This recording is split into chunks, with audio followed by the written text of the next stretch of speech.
सोचिए हमारी हर सेल के अंदर एक कॉपी मशीन चलती है जो डीएनए को बिल्कुल सेम कॉपी बनाती है। इसी को डीएनए रेप्लिकेशन कहते हैं। सबसे पहले हेलिकेज एंजाइम डीएनए को जिप की तरह खोलता है और दो स्ट्रैंड अलग हो जाते हैं। रेप्लिकेशन फॉर्क बनता है। आगे उलझन अर्थात आगे सुपर कॉइलिंग ना हो, इसलिए टोपोआइसोमेरेज या डीएनए जाइरेज डीएनए को संभालते हैं। अब असली शुरुआत होती है। प्राइमेज एंजाइम एक छोटा आरएनए प्राइमर 5 to 10 न्यूक्लियोटाइड्स बनाता है। यही रेप्लिकेशन का स्टार्ट बटन है। इसके बाद डीएनए पॉलीमरेज नई डीएनए स्ट्रैंड बनाता है। एक साइड स्मूथ लीडिंग स्ट्रैंड, दूसरी साइड टुकड़ों में लैगिंग स्ट्रैंड अर्थात ओकाजाकी फ्रेगमेंट्स। फिर DNA polymerase first RNA primer हटा करके डीएनए भर देता है और अंत में डीएनए लाइगेज सारे टुकड़ों को जोड़कर डीएनए को कंप्लीट कर देता है। डीएनए रिप्लिकेशन, जिसमें हम डीएनए रिप्लिकेशन मीन्स डीएनए से डीएनए का प्रतिकृति बनना। डीएनए रिप्लिकेशन में मशीनरी काम करती है। डीएनए एक बायोमॉलिक्यूल्स जैविक अणु है जिसमें एक मशीनरी काम करती है जिसके फलस्वरूप रिप्लिकेट होता है, उसकी प्रतिकृति बनती है। जैसे एक कॉपी की प्रतिलिपि बन गई, कॉपी पुरानी है, एक प्रति बन गई वो नई हो गई, तो पुराना है और नया दोनों बन गए। इसीलिए इसको सेमी कंजर्वेटिव डीएनए भी कहते हैं। आइए चलते हैं डीएनए रेप्लिकेशन में कौन सी मशीनरी काम करती है। पहला एंजाइम्स, जो 5 प्रकार के एंजाइम्स काम करते हैं, और दूसरा एसएसबी प्रोटीन जिसको हम सिंगल स्टैंडर्ड बॉन्डिंग प्रोटीन कहते हैं। तो ये जो है 2 प्रकार के घटक हैं जो डीएनए रेप्लिकेशन में भाग लेते हैं। तो ये एंजाइम 5 प्रकार के होते हैं। पहला हेलिकेज एंजाइम जो हेलिकल संरचना को अनवाइंड अनजिपिंग करता है, ओपन करता है, खोलता है। जाइरेज जो डीएनए स्ट्रैंड को कट करता है। जाइरेज तो वैसे प्रोकैरियोट सेल में होता है, जाइरेज एंजाइम होता है प्रोकैरियोटिक सेल में होता है, बट यूकैरियोटिक कोशिकाओं में टोपोआइसोमेरेज एंजाइम होता है। तीसरा है आरएनए प्राइमर, जिस पॉइंट पर आरएनए प्राइमर बनता है, प्रोटीन बनता है। डीएनए पॉलीमरेज और लाइगेज एंजाइम। तो ये 5 प्रकार के एंजाइम आपको कैसे याद रहेंगे? हे जाइरा प्राइमरी पोलिस, हे जाइरा प्राइमरी पोलिस लाएगा अर्थात इस ट्रिक से आपको all of the enzymes which is given at this 1 2 3 4 5 enzymes दिए हैं हमेशा के लिए याद रहेगा। उसके अलावा रिप्लिकेशन, डीएनए रिप्लिकेशन में कुछ रॉ मटेरियल भी काम करते हैं जिसको डीएनटीपी बोला जाता है अर्थात डीऑक्सी न्यूक्लियोटाइड ट्राइफॉस्फेट बोला जाता है। ये 4 प्रकार के होते हैं, डीएटीपी, डीजीटीपी, डीसीटीपी और डीटीटीपी अर्थात एडेनिन, एडेनिन वाला न्यूक्लियोटाइड, ग्वानिन वाला न्यूक्लियोटाइड, साइटोसिन वाला न्यूक्लियोटाइड और थाइमिन वाला न्यूक्लियोटाइड। ये 4 प्रकार के न्यूक्लियोटाइड भी काम करते हैं। ये रॉ मटेरियल है, कच्चा पदार्थ है जो कि डीएनए स्ट्रैंड का एक ब्लॉक जो है, बिल्डिंग ब्लॉक या ईंट बोला जाता है, इसको ब्रिक्स बोला जाता है। ये डीएनए रिप्लिकेशन की जो प्रोसेस है, जो प्रावस्थाएं हैं, निम्न 5 प्रकार की होती हैं। उसके पहले हम देखते हैं कि रिप्लिकेशन क्या है। रिप्लिकेशन एक जटिल प्रक्रिया है, एक कॉम्प्लेक्स प्रोसेस है जिसमें उसके एंजाइम और प्रोटीन भाग लेते हैं। यह प्रक्रिया निम्न 5 चरणों में पूरा होती है। कितने चरणों में? 5 चरणों में। पहला चरण होता है डीएनए रिप्लिकेशन का प्रारंभ या इनिशिएशन। मतलब प्रारंभ कहाँ से होता है? तो डीएनए रिप्लिकेशन का प्रारंभ नाइट्रोजनस बेस के जो क्षार होते हैं, एडेनिन, ग्वानिन, थाइमिन, जो आपस में कनेक्टिंग होते हैं, जैसे एडेनिन से थाइमिन और ग्वानिन से साइटोसिन होते हैं, तो मोस्टली जहां पर ए डबल बॉन्ड टी होता है उसी बेस से इन्हीं शुरुआत होती है। डीएनए की अनवाइंडिंग दूसरा पॉइंट है। तो डीएनए की अनवाइंडिंग हेलिकेज नामक एंजाइम जब डीएनए के स्ट्रैंड को ओपन करता है, अर्थात डीएनए के स्ट्रैंड कैसे ओपन होंगे? जो अंदर की तरफ बेसेज है, बेसेज जो आपस में हाइड्रोजन बॉन्डिंग से जुड़े होते हैं, उनको कट कर देता है, जिससे जो है रेप्लिकेशन फॉर्क बनता है। और उसके बाद आता है formation of primary strand. Fork में ही अर्थात रेप्लिकेशन फॉर्क में ही किसी एक निश्चित पॉइंट पर प्राइमरी स्ट्रैंड का निर्माण होता है। इलंगेशन ऑफ न्यू स्ट्रैंड बनती है। एक्यूरेसी ऑफ डीएनए रेप्लिकेशन, ये 5 पॉइंट हैं। तो 5 चरणों में जो 5 चरणों में संपन्न होती है उसका जिक्र करने जा रहे हैं। तो पहला पॉइंट है डीएनए रेप्लिकेशन का प्रारंभ या इनिशिएशन ऑफ डीएनए रेप्लिकेशन। तो प्रोकैरियोटिक सेल्स में डीएनए रेप्लिकेशन सदैव एक निश्चित स्थान पर होता है। सपोज दैट यदि हम दोनों स्ट्रैंड को देखें तो स्ट्रैंड के मध्य में जो है बेसेस आपस में हाइड्रोजन बॉन्डिंग से जुड़े होते हैं। तो जहां पर मोस्टली एडेनिन का थायमिन का कॉम्बिनेशन हाइड्रोजन बॉन्डिंग से होता है, वहीं पर एक निश्चित पॉइंट पर प्रोकैरियोट्स में ये घटित होता है। तो एक निश्चित स्थान पर होता है प्रोकैरियोटिक सेल में डीएनए रेप्लिकेशन, परंतु यूकैरियोटिक सेल्स में अनेक स्थानों पर एक साथ शुरू होता है। इन स्थानों को रेप्लिकेशन ओरिजिन या इनिशिएशन पॉइंट कहते हैं। तो जहां से शुरू हो जाए, यूकैरियोटिक सेल में अनेकों स्थान होता है। प्रोकैरियोटिक सेल्स ई कोलाई जीवाणुओं में यह प्रक्रिया एक मल्टी एंजाइम कॉम्प्लेक्स की सहायता से होती है, जिसे रेप्लिकेशन apparatus या रेप्लिसोम कहते हैं। मल्टी एंजाइम कॉम्प्लेक्स की सहायता से होता है। तो उसमें प्रोकैरियोटिक सेल्स में रेप्लिकेशन ओरिजिन या इनिशिएशन पॉइंट सीरियलबद्ध होते हैं, जिसे रेप्लिकान कहते हैं। जब हम अनवाइंडिंग ऑफ डीएनए हेलिक्स की जब बात करते हैं, अर्थात डीएनए कुंडलियों का, डीएनए हेलिक्स का विकुंडलन, अनवाइंडिंग, या जब वो खुलते हैं तब हम देखते हैं डीएनए अनवाइंडिंग का मतलब है डीएनए कुंडली या डबल हेलिक्स का खुलना, ताकि उसकी कॉपी बन सके। यह कैसे होता है? डीएनए के एक खास स्थान या रीजन से होता है, जिसे ओरिजिन ऑफ रेप्लिकेशन कहते हैं। वह खास स्थान जहां डीएनए के बेसेस ज्यादा होते हैं। कौन से बेसेस होते हैं? एडेनिन और थाइमिन, क्योंकि एडेनिन और थाइमिन बेसेस, एडेनिन और थाइमिन जो बेसेस होते हैं, ये एडेनिन और थाइमिन के बीच बॉन्ड कमजोर होता है, इसलिए डीएनए यहां से आसानी से खुल जाता है। क्या होता है यहाँ पर? तो यहाँ पर होता है हेलिकेज, यही आकर जुड़ जाता है। कहाँ?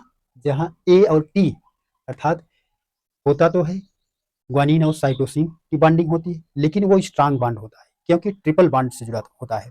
लेकिन एडेनिन और थाइमिन डबल बॉन्ड से जुड़े होते हैं, इसलिए इसका बॉन्ड वीक होता है। तो यहीं पर आ करके हेलिकेज नामक एंजाइम, हेलिकेज जुड़ जाता है, और इस एंजाइम को रिप प्रोटीन भी कहते हैं। इस एंजाइम को, हेलिकेज एंजाइम को रिप प्रोटीन, जैसे यहाँ आकर के जुड़ गया, तो इस एंजाइम को रिप प्रोटीन भी बोला जाता है। क्या कहा जाता है? Rib protein. डीएनए यहीं से खुलना शुरू होता है, यहीं से खुलना शुरू होता है।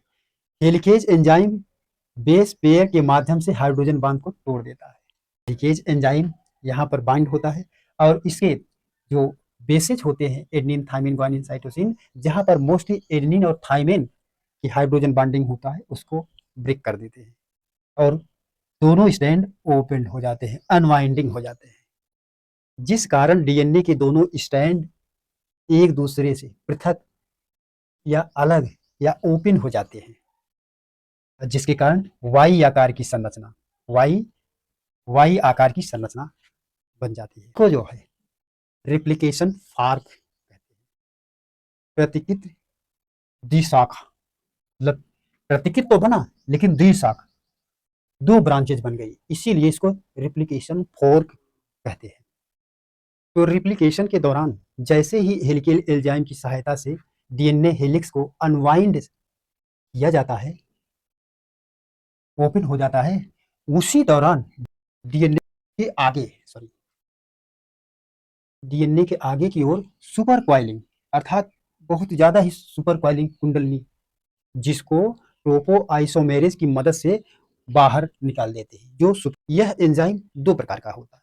टोपो आइसोमेरेज फर्स्ट, टोपो आइसोमेरेज फर्स्ट और सेकंड, ये फर्स्ट है और उसी का नाम है टोपोमेरेज एंजाइम सेकंड। टोपोमेरेज फर्स्ट एक निश्चित पॉइंट पर डीएनए की दोनों स्ट्रैंड में से केवल एक ही स्ट्रैंड को कटाव करता है।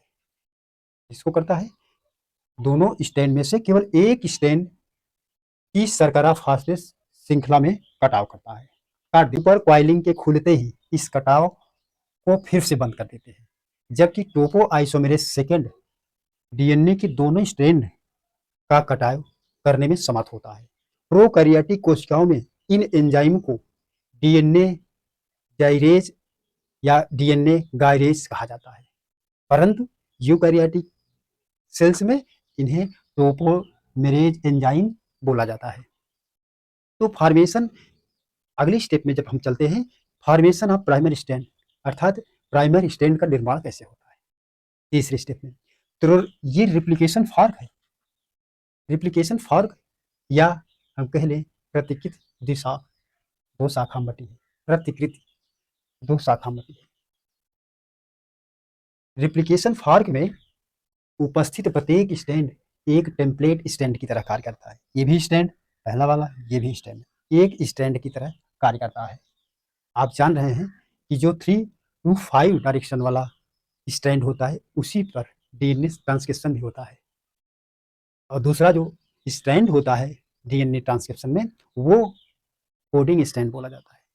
तो यहाँ दोनों स्टैंड जो है टेम्पलेट स्टैंड का कार्य करता है। 5 to 3 डायरेक्शन की ओर एक छोटी सी आरएनए श्रृंखला बनती है, इसको बन रहा है।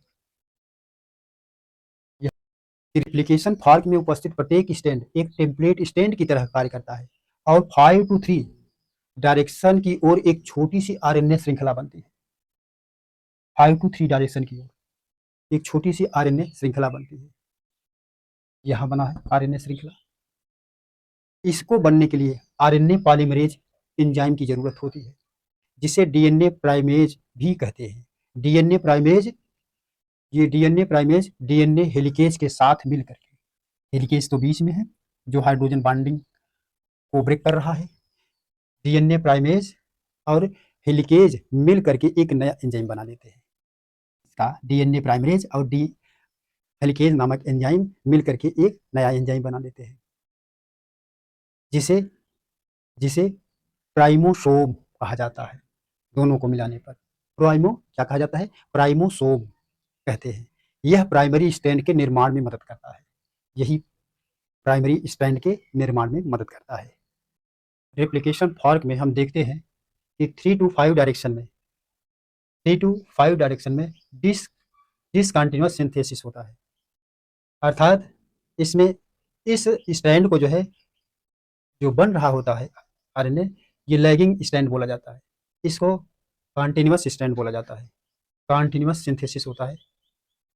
इसे लीडिंग स्ट्रैंड और इसे लैगिंग स्ट्रैंड बोला जाता है। ये जो इसके फ्रेगमेंट होते हैं इसको ओकाजाकी फ्रेगमेंट बोला जाता है। जो ये कटे हैं ये जाइरेज नामक एंजाइम्स हुआ करते हैं।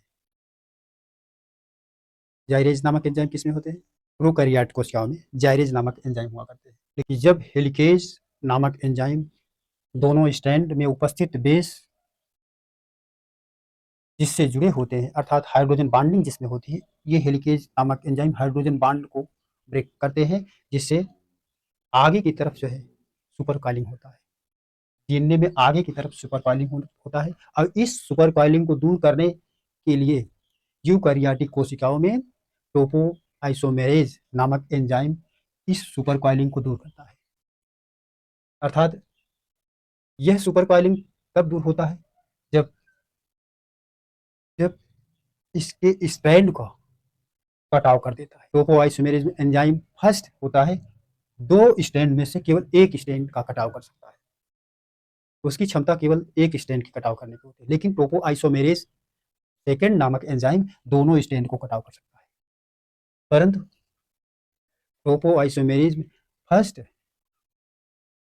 एंजाइम दो में से एक का कटाव करता है, जिसमें 3 to 5 डायरेक्शन बाहर की तरफ उसके स्ट्रैंड का कटिंग कर देता है।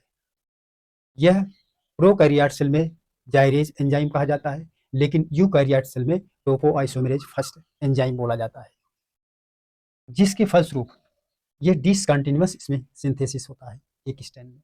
3 to 5 डायरेक्शन में, और छोटे छोटे स्ट्रैंड के छोटे छोटे टुकड़े हो जाते हैं जो ओकाजाकी फ्रेगमेंट्स बोले जाते हैं।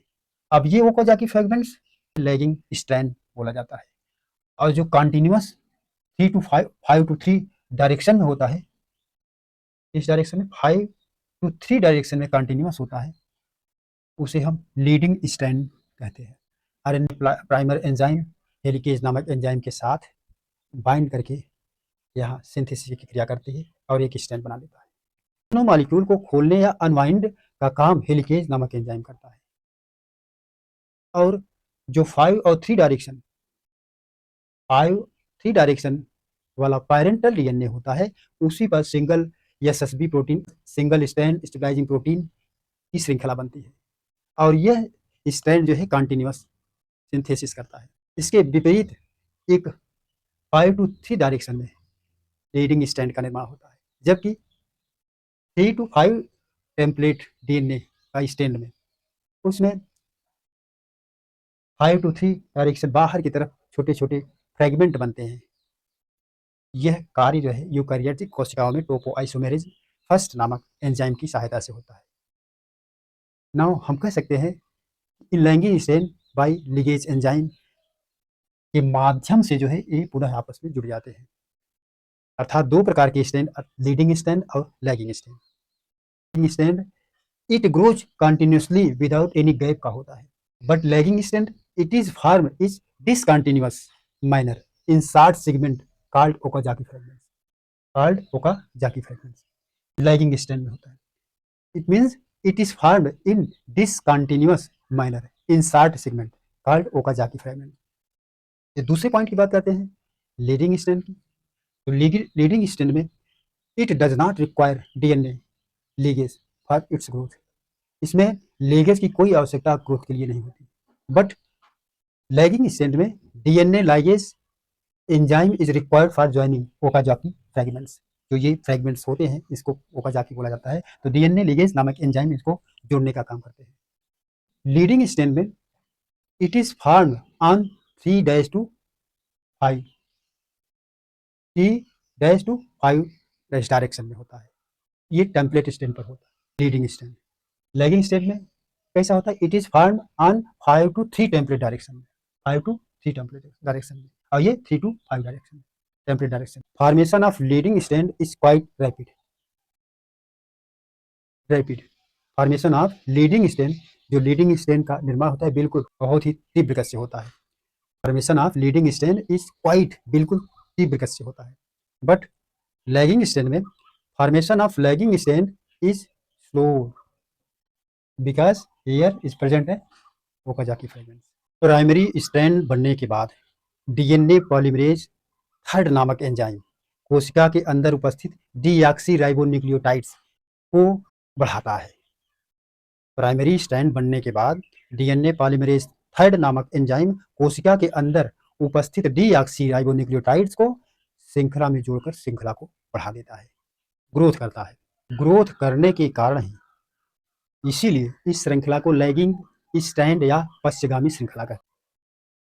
पश्चगामी श्रृंखला कहते हैं। ये बाहर निकल रहा है और ये अंदर जा रहा है।